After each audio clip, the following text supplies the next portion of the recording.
Hello tout le monde, c'est Walgo. Aujourd'hui, j'aimerais vous présenter un nouveau bouquin indépendant. Il s'agit de Gemae. C'est en 2 tomes.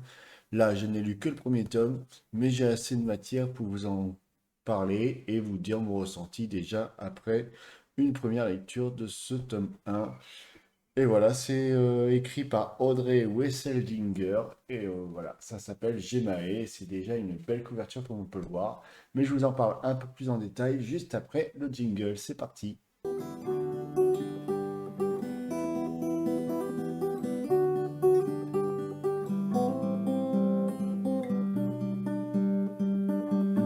Alors, pour commencer, je vais déjà lire le résumé. Après, je vous donnerai mon ressenti sur l'histoire pour le tome 1. Le tome 2, je ne l'ai pas encore. Il n'y a que 2 tomes dans cette histoire autour de Jamae. Allez, c'est parti, je vous lis le résumé. À compter de ce jour, la pratique de la magie des gemmes est interdite dans les royaumes d'Eya, d'Arissi et de Melfoli. Tous les maîtres seront emprisonnés et subiront l'amputation libératoire d'un bras. Sa Majesté Gilzerai de Melfoli au nom des souverains de Nayel en 3667. Et Wendin, princesse du royaume de Melfoli, pensait son destin tracé. Elle n'a pour but que de poursuivre l'œuvre de son père et de protéger le plus grand nombre face aux gemmes destructrices. C'est dans cette forteresse de certitude qu'elle croise la route d'Aewe, jeune fille rescapée d'un génocide. La résilience et la joie de vivre de cette dernière ébranlent alors ses convictions les plus profondes. Ensemble, elles assistent à l'apparition mystérieuse d'une étrangère, propulsée au sud de Melfoli. Cette inconnue pourrait-elle contribuer à faire bouger les lignes une fois de plus? Donc voilà, nous sommes dans un livre, comme vous l'avez compris, d'heroic fantasy, où la magie est au centre quand même des débats, même si elle est interdite. Et dès que quelqu'un s'en sert et que c'est rapporté au roi, ce dernier, celui qui a utilisé la magie, est amputé pour ne plus se servir, qu'il n'a plus les capacités requises, il n'utilise plus le plein potentiel de ses capacités pour se servir de cette magie. Ce que j'ai aimé dans le livre, c'est un petit peu ce côté road trip ami, alors que tous les personnages qui se rencontrent n'étaient pas prédestinés à se rencontrer tout simplement. Vous aurez affaire à un nomade qui est assez essentiel dans tout ce qui va être événement autour de Jemaï et dans le livre, etc. Parce qu'il va vouloir défendre son peuple coûte que coûte. Ils sont très solidaires. On va avoir donc Ewending, la princesse, qui a au début avait les convictions que son père lui a un petit peu inculquées et éduquées depuis la naissance. On va dire, elle a été un petit peu lavage de cerveau. Pour elle, le seul truc qui pouvait être accepté, c'est tout simplement le bannissement tout simplement de la magie. Il ne faudrait pas qu'il y en ait. Et pour elle, c'était forcément normal de vivre dans un royaume où on arrête la magie et on sème la terreur à travers son père. Et elle devait un peu prendre le flambeau. Sauf que voilà, toutes ses croyances vont un petit peu être mises en péril à cause des rencontres qu'elle va faire et puis des révélations qu'elle va avoir au fur et à mesure de l'aventure, j'en dis pas plus. Il va y avoir aussi une autre personne, un jeune paysan, on va dire, qui lui, pareil, faisait un genre de pèlerinage pour aller rejoindre je sais plus quel endroit, mais voilà, il va arriver au mauvais moment, au mauvais endroit, et c'est là qu'il va rencontrer en fin de compte la petite altercation entre le nomade et Wendin. Et puis aussi Aiwei qui, elle, bah, est aussi un élément très important, un personnage essentiel, parce que c'est elle qui va un petit peu ébranler les convictions des Wendin. Donc voilà, c'est très sympathique. En plus, il y a ce côté, comme je vous le disais, road trip, parce qu'on on va voyager à travers différents endroits de la carte et de l'univers. Je vous montre la carte qui permet de bien se projeter. Voilà, comme ça. Vous voyez, il y a plein assez détaillé, etc. Donc le royaume de Naïel est divisé en plusieurs contrées, régions, etc. Donc voilà. Grâce à ça, et même sans avoir de carte, on arrive très bien à imaginer le pèlerinage, enfin l'aventure, l'épopée qu'ils font à travers les chapitres, entre les régions un peu plus froides, humides, plus dangereuses, etc. On va vraiment sentir à fond derrière eux, et comme si on y était. Franchement, on va vraiment imaginer les scènes, les différents paysages, etc. tous les traquenards, tous les conflits qu'il peut y avoir. Enfin bref, on vit vraiment le truc à fond. C'est un premier livre fait par cette autrice, auteur plutôt, enfin, je sais même pas comment on dit, féminin, auteur on va dire, bref, et franchement c'est très bien écrit, on arrive vraiment à se plonger dedans, on pourrait se dire ouais c'est un énième livre Heroic Fantasy, mais il est vraiment bien ficelé. J'espère que pour le tome 2 on sera toujours dans cet esprit camaraderie, etc.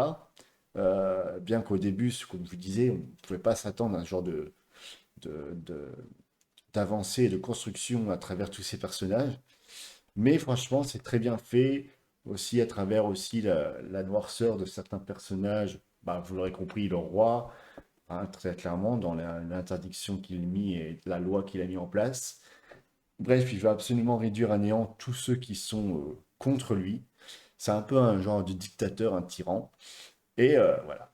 Et en gros, on va comprendre plein de choses, d'intérêts, de conflits, par rapport à tout ce qui est héritage du trône, etc.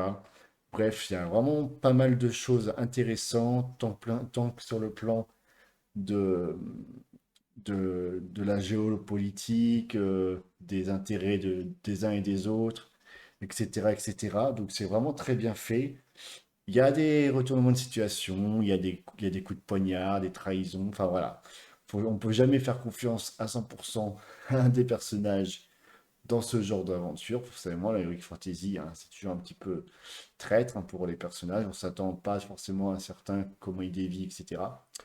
Donc voilà, moi j'ai vraiment bien apprécié ce premier tome. Donc dans le 2, j'espère être toujours dans cette même esprit, etc. C'est-à-dire toujours ce côté camaraderie, ce côté aussi, voilà, on va essayer de voir, parce qu'à la fin, c'est quand même un cliffhanger. Bon, je ne vais pas là-dessus, mais s'il y en a qui l'ont lu, etc., ils comprendront. C'est vraiment un gros cliffhanger, et puis ça peut s'ouvrir sur tellement de possibilités. Donc c'est ça qui est bien.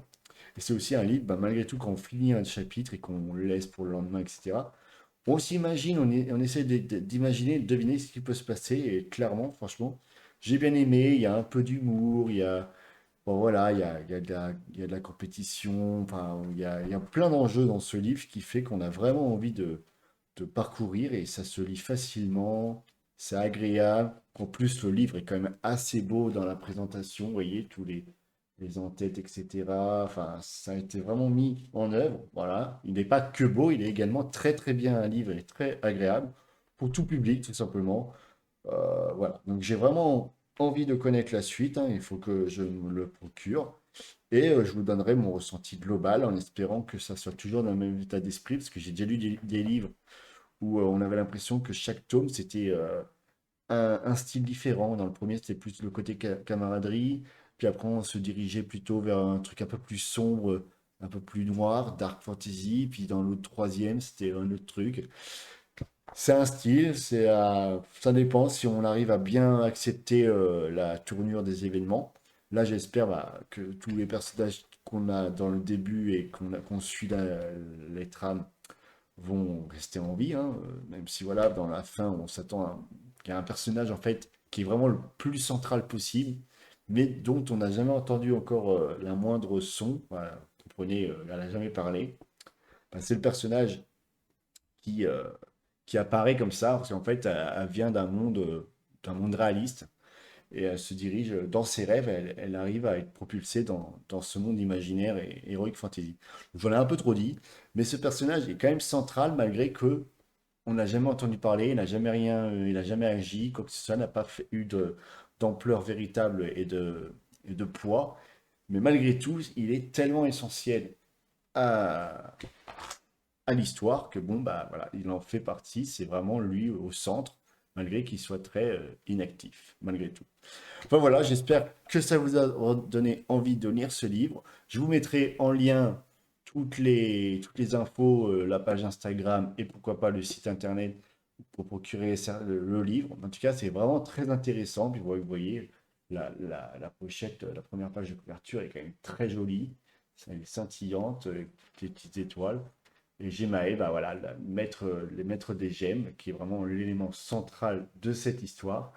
Là, une magie prohibée, mais qui, malgré tout, veut exister à travers Hawaii, Aewe, pardon, qui, elle, est une détentrice de cette gemme.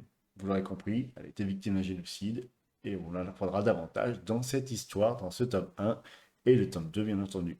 Voilà, n'hésitez pas à liker, partager, me dire si ça vous tente, si vous l'avez lu, pourquoi pas, et me dire votre retour dans les commentaires. Je répondrai avec plaisir pour plus d'informations ou discuter tout simplement de livres et de monde indépendant. Voilà, à bientôt et prenez soin de vous. Ciao!